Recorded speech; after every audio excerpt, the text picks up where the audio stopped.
வணக்கம். இன்றைக்கி ஜனநாயகன் மற்றது பராசக்தி ரெண்டோட ரிலீஸை பற்றி பார்க்கலாம். இந்த ரெண்டு படத்தோட ரிலீஸுக்கு பின்னால் ஒரு பொலிட்டிக்ஸ் இருக்குதான்னு சொல்லி கேட்டால் இருக்குன்னு சொல்லலாம்.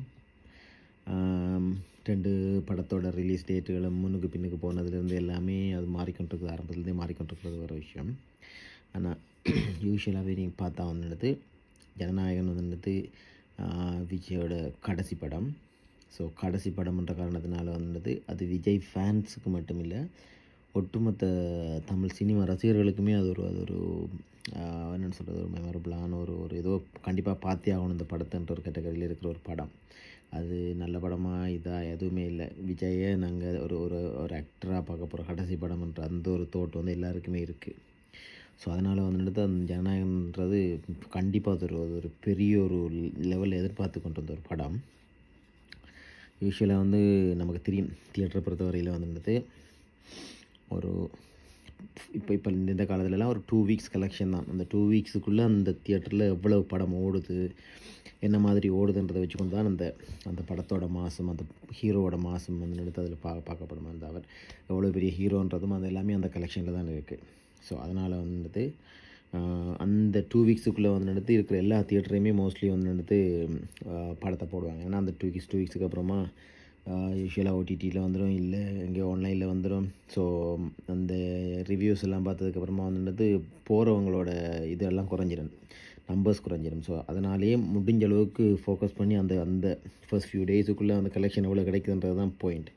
ஸோ அதனால் யூஸ்வலாக இந்த மாதிரியான பெரிய படங்களோட வேறு எந்த படங்களும் பொதுவாக சேலஞ்சுக்கு இறங்காது. ஏன்னா அது தெரியும் அது மற்ற படம் யார் இப்போ விஜய் மாதிரி ஒரு பெரிய ஹீரோவோட, ஜனநாயகன் மாதிரி ஒரு படத்தை விட இன்னொரு படம் இறங்குறதெல்லாம் அவ்வளோ சாத்தியமே இல்லை ஸோ அப்படி பார்க்கும்போது பராசக்தி ரிலீஸ்ன்றது இன்னவே ஒரு விதமான ஒரு பொலிட்டிக்கல் அஜெண்டான்னு நான் சொல்லுவேன். ஏன்னா ஜனநாயகனுக்குரிய அந்த ஒரு வரவேற்பு அது சாதாரணமாக எல்லா மக்களுமே விஜய் ரசிகர்கள் மட்டுமில்லை, எல்லா மக்களுமே போய் பார்க்கக்கூடிய படமாக இருந்தாலும் அந்த படத்தோட வெற்றி கடைசியாக எப்படி பார்க்கப்படும்னு சொல்லி கேட்டால் விஜயோட பெரிய ஒரு அவருக்கு ஒரு பெரிய அடையாளம் இருக்குது, அவருக்கு ஒரு மாதம் இருக்குன்ற கேட்டகரியில் முடியும். ஏன்னா இந்த எலெக்ஷனில் பெரிய அளவுக்கு அது இம்பேக்ட் பண்ணலாம்ன்ற காரணத்தினால அதை அவாய்ட் பண்ணணுன்றது பெரிய ஒரு அஜெண்டாவாக பின்னாடி இருக்கும். ஸோ அதுக்கு வேறு வழி இல்லைன்னு சொல்லி கேட்டால் அதுக்கு எதிராக ஒரு படத்தை இறக்கியே ஆகணும். ஸோ அந்த கேப்புக்குள்ளே சிக்கினது தான் கரெக்டாக பராசக்தி.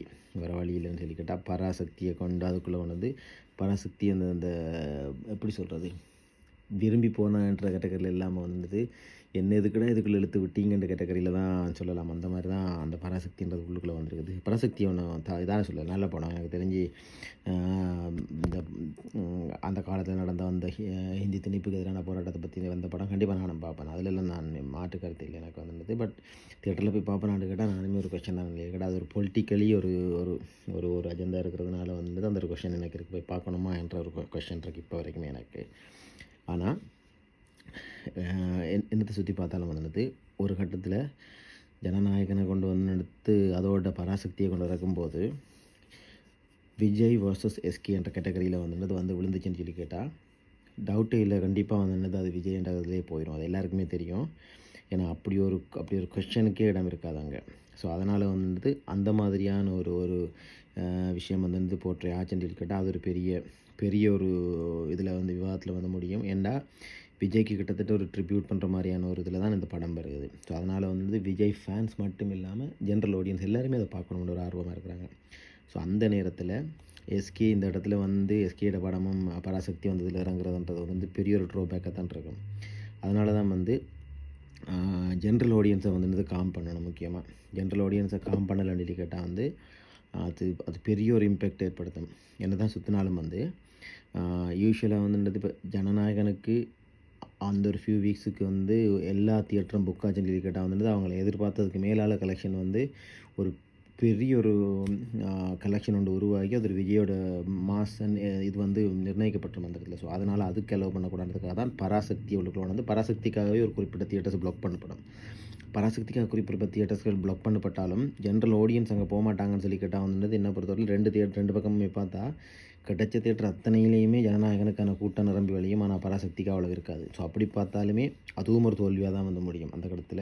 அப்படி பார்க்கும்போது கூட அது அரசியல் ரீதியாக அது ஒரு தோல்வியாக வந்து முடியும். அதுவுமே வேறு பக்கத்தால் இம்பேக்ட் ஆகுன்றதுக்காக பராசக்தி ஓடுற தியேட்டர் வந்து எம்டி ஆகிடக்கூடாது என்ற ஒரு காரணத்துக்காகவே வந்துட்டு அந்த இடத்துல ஜென்ரல் ஆடியன்ஸை காம் பண்ண வேண்டிய ஒரு கட்டாயம் இருக்குது. அந்த இடத்துல தான் நான் ஆடியோ லான்ச்சில் சிவகார்த்திகேயனோட அந்த ஸ்பீச்சை வந்துட்டு நான் முக்கியமாக பார்க்குறேன். நினச்சுன்னா அது சரியான ஒரு பொலிட்டிக்கல் மூவ்ன்னு நான் சொல்லுவேன். அந்த இடத்துல என்ன சிவகார்த்திகேயன் அந்த இடத்துல சொன்ன வசனம் வந்து இது அண்ணன் தம்பி பொங்கல்லேருந்து எல்லா விஷயமுமே அவர்கிட்ட பேசிட்டு தான் அந்த டேட்டை போட்டதுலேருந்து எல்லாமே போடும்போது வந்துட்டு ஒரு ஜென்ரலாக ஒரு யோசிக்கிற ஒருத்தனுக்கும் எதிர் இடத்துல ஓகே இவன் எதிராக போகலை அந்த ஒரு பொதுவான ஒரு அபிப்பிராயம் கொண்டு வரும். அதுதான் முக்கியம். அப்படி ஒரு விஷயம் வந்துட்டு சொன்னாலே வந்துடுது எக்ஸாக்ட்லி அந்த விஜய் ஃபேன்ஸ்ன்ற கேட்டகரியில் இருக்கிற அந்த எக்ஸ்ட்ரீம் கடுப்பாக இருக்கிற அந்த டீமை தவிர மற்ற எல்லாருமே வந்துட்டு ஆல்மோஸ்ட் 2 படத்தையும் பார்க்கலாம்ன்ற ஒரு மைண்ட் செட்டுக்கு வந்துடுவாங்க.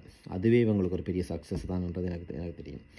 ஏன்னா என்னை பொறுத்தவரையில் வந்துட்டு நீங்கள் எஸ்கே கிட்ட கேட்டிங்கன்னா என்ன எதுக்கடா இதுக்குள்ளே இழுத்து விட்டீங்கன்ற கேட்டகரியில் தான் எஸ்கே வச்சுருப்பாங்க இல்லையா. எஸ்கேயை பொறுத்தவரையில் வந்துட்டு விஜயோட இந்த ஒரு படத்தில் வந்து நீங்கள் என்ன சேலஞ்ச் பண்ண கொண்டு போய் விட்டது வந்துட்டு எனக்கு தேவையில்லாத ஒரு ஆணி என்ற கேட்டகரியில் தான் சிவகார்த்திகேயனுக்கு இருக்கும். ஏன்னா இப்போ வரைக்கும் விஜயோட கடைசி படம் இது.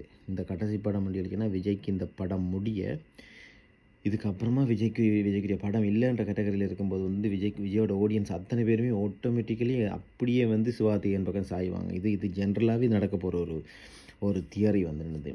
ஸோ இப்படி ஒரு நிலைமையில் இல்லாமல் பழம் நழுவி பாலில் விழுற மாதிரியான ஒரு கேட்டகரியில் இருக்கும்போது நான் விஜயோட சேலஞ்ச் பண்ணி நான் ஜெயிக்க போகிறேன்ற கேட்டகரியில் சிவகார்த்திகேயன் போகிறதுக்கு வாய்ப்பே இல்லை வந்துடுது. தேவையில்லாமல் வாண்டட்டாக இழுத்து விட்டாங்கன்றது தான் என்னோடய பார்வை வந்துடுது.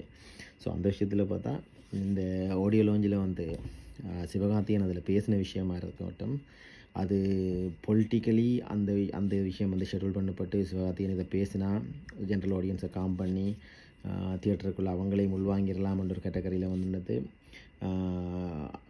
அது பிளான் பண்ணப்பட்ட விஷயமா இருந்தாலும் பர்சனலி சிவகார்த்திகேயன் அதை விரும்பியிருப்பாருன்னு கேட்டால் எப்படி இந்த விஷயத்தை காம் பண்ணுறதுன்ற ஒரு கேட்டகரி தெரியாமல் இருந்திருக்கலாம் இருந்தது.